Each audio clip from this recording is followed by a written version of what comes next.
What if I told you that I'm able to keep this greenhouse, this level of green, in the middle of winter, in the middle of New England, where nighttime temperatures are frequently touching down into single digits, but without any supplemental heating? That's right, I don't do anything active to keep this place warm. In this video, I'm going to share with you my secrets for how I'm able to create this environment without any kind of active heating, and we're going to learn about it using this tool in this box.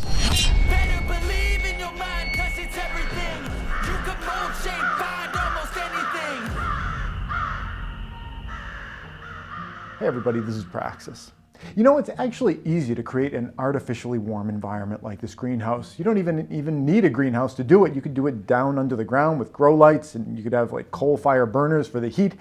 It's easy to do this kind of thing if you're willing to put a lot of energy into it, like to run those electric lights, to run those electric heaters.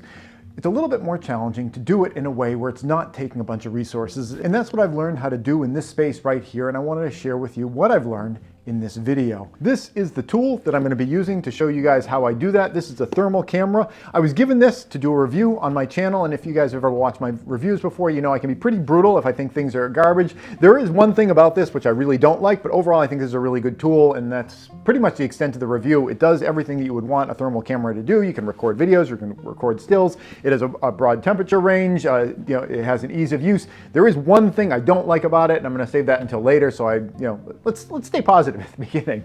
But we'll be using this to track where there is heat in this space. Now, there are a couple of different ways that I am, oh, by the way, I really like the case that this thing comes in. I've tested some other thermal cameras before, and they're all kind of on par. You know, they do what they're supposed to do generally, and they do it well, and they have a decent battery life. So, generally, these kind of things work pretty well, but this is really the nicest case that's ever come with one of these. And you want to take care of these, so it's nice that it has this kind of hard clamshell case with this area to store your extra cables and things in there. So anyway, enough on that. How did we create this space? Well, there are two magic bullets that I use to create this space. One is that while I don't do anything to pump heat into this space intentionally, I have created a way of this space capturing waste heat. Now, one way is that one wall of this greenhouse is up against the wall of our house, and the walls of your house are constantly losing the heat from inside your house. That's why you're constantly having to put new heat into your house in the middle of winter, is because it's losing heat through the walls. So the fact that we put this greenhouse up against one of the walls of the house, it does two things. One, it helps to capture some of that heat that's being lost from the house, but two, it's creating a slightly warmer environment on this wall of the house. So it's helping the house to lose less heat because the house thinks, insofar as the house thinks anything, the house thinks that it's a little bit warmer outside than it actually is because it's kind of being warmed by the greenhouse. So that's one way that we're getting heat in here. It's not heat that I'm directly paying for just to heat the greenhouse. It's waste heat that would be being wasted anyway. But that is one way that we're getting heat in. It's just waste heat coming from the house. Another way that the greenhouse is aided in kind of keeping warm is that this greenhouse is burned underground for about half of its walls. If you can see all of these bits of lattice here, they are attached to concrete, and the concrete wall, which goes up like one full story here, behind that is dirt. The greenhouse is all burned in on this back side. And that's another way of trying to keep it kind of warmer in here, because once you get down underground in the winter, you go from temperatures at night that are like, 5 degrees Fahrenheit down to temperatures that are like 50 degrees Fahrenheit, deep underground. So burning a greenhouse down into the ground is another way of protecting it from losing heat to the outside space. The third way that we use to try to keep this space warm, and this is where I'm going to get really active with this camera, which has this neat little lens protector too, which I think is kind of neat, by the way. The third way that we keep this place warm is that we do add heat into it that's not just waste heat from the wall of our house, but what we do is we dump gray water in here. And gray water is water that is left over from, say, there's some controversy as to whether shower water is gray water or not, because gray water is water that doesn't have excrement in it, poop and peep. You know what I was going for with that. And I guess technically, dudes can pee in the shower. So, right, women could too, I suppose. There's some controversy as to whether shower water is gray water. Here at our place, we consider it gray water. So shower water, laundry water, and water from our bathroom sink plumbs out through here, goes through this little black pipe, and then dumps into a decorative piece of ceramic pottery over there with a bunch of charcoal to try to kind of filter out some of the chemicals that might come down from soaps. Now, we use this water to water the greenhouse as well. In fact, that was the initial idea about getting the water out here.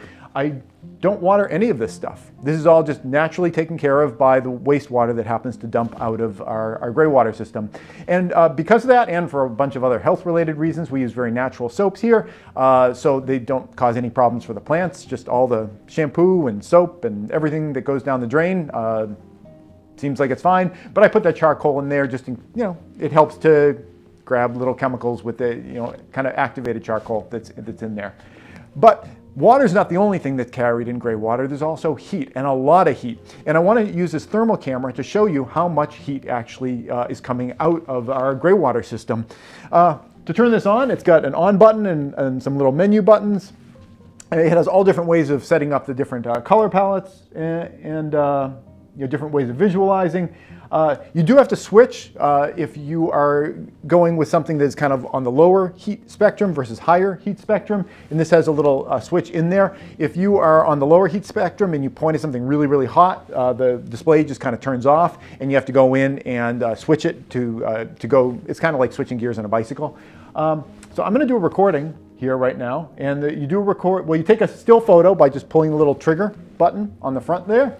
So and you take a video by pulling at it, and it's beginning to record here. And what I'm seeing on this video right off is that you'll notice the wooden slats are kind of cool.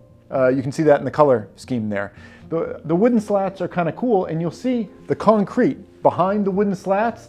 It's sort of warm back there, and that is demonstrating how that earth, like deep below the surface of the earth, it starts getting warm as you go down there. So we're getting that heat radiating right out of the concrete after you get a couple feet down under the ground. And the other place where you see a lot of heat is you can see the residual heat in that pot right there. You can see how that's kind of turned red.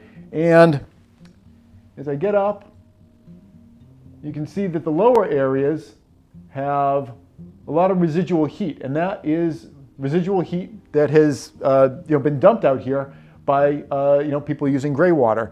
Now, somebody's taking a shower upstairs right now, and what I'm going to do is I'm going to wait for the shower to dump, and I want to really show you. It's going to look like lava coming out of here. Yeah, you can go ahead. Okay. So they're doing it right now. We're going to start this recording. All right. So I'm going to kind of hobble over there. I'm going to pull my mic off and just watch and learn.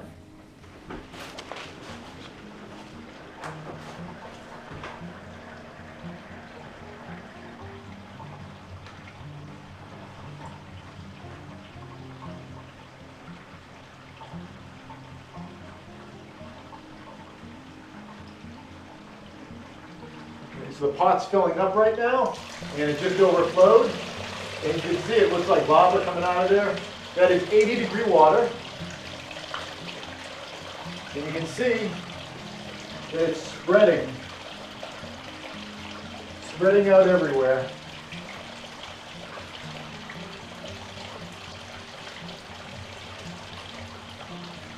And this water here represents an enormous amount of heat energy. We've invested the heat energy in this water to heat it so that we can take showers. And it's a shame to let that go to waste. Just going to mic back up here. But you can see how much heat energy is dumping out of there, and it would be a shame for that to go to waste. So we use the greenhouse to capture that heat energy. It helps the greenhouse, it helps the plants by dumping all this heat energy out here. You can see the pipe where the water is coming out is very warm, coming out of the house there. And this residual heat energy, it's going to be in here for a while because there's a lot of thermal mass in that water, and it's a way of using it for the plants. It's a way of keeping it within the house's system because this is. I'm going to stop this recording. It is a way of keeping the heat sort of helping our house a little bit longer because this hot water is now warming up this space, and this space is helping to protect the wall of our house so that that wall of our house isn't losing as much heat out into the space. So using gray water, there are lots of resources within it. It has the water, which is a resource. It has the heat, which is a resource, and it also has a lot of nutrients that, whenever you were taking a shower, you're shedding off dead skin cells, and that is nutrients for plants. And all of these things are, waste products that most people just throw away without any thought. It goes down the drain when they take a shower. The water goes away, and it never benefits them again. The heat goes away, it never benefits them again. The nutrients goes away, it never benefits them again.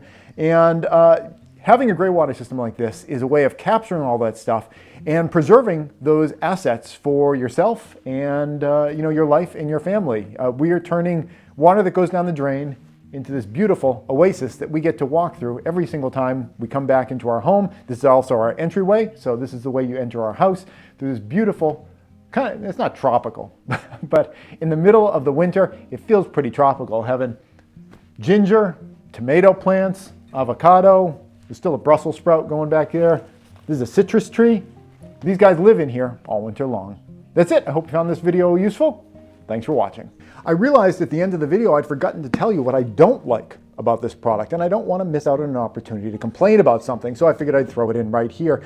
Now, what I'm about to say that I don't like about this is not an indictment specifically of this product, but really of a lot of modern electronics. In fact, I've never used a thermal camera that did not have this particular issue, and that is that the battery in here, when it reaches the end of its service life, you can't replace it. You have to essentially just throw out the whole camera. It's not a battery that you can swap out for a new one and then have the camera start working for you again. That is a problem with so many modern electronics, and I really don't care for it. It's filling up our landfills with a lot of tech. It costs people extra money, constantly having to buy things. I know for a lot of people, they get bored of their products and they want to get a new item anyway, but it's not good for your wallet. It's not good for our environmental situation on the planet. I really don't like that tendency in a lot of modern electronics. Now, does that mean I would suggest you buy a different thermal camera? No, because like I said, everybody's doing it. But I hate this type of mindset in terms of building products to be disposable enough that every single time one comes across my radar, I have to at least mention it.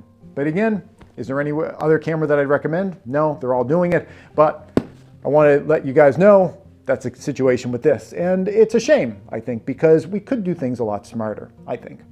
Hey YouTube preppers, if you enjoyed this video, here's another that I think you might like. But before you click on it, I wanted to take a moment to thank all the people you see on the right-hand side of your screen. They help to support all the work that I do here over at patreon.com. If you'd like to join them and get your name added to the list, the link's below.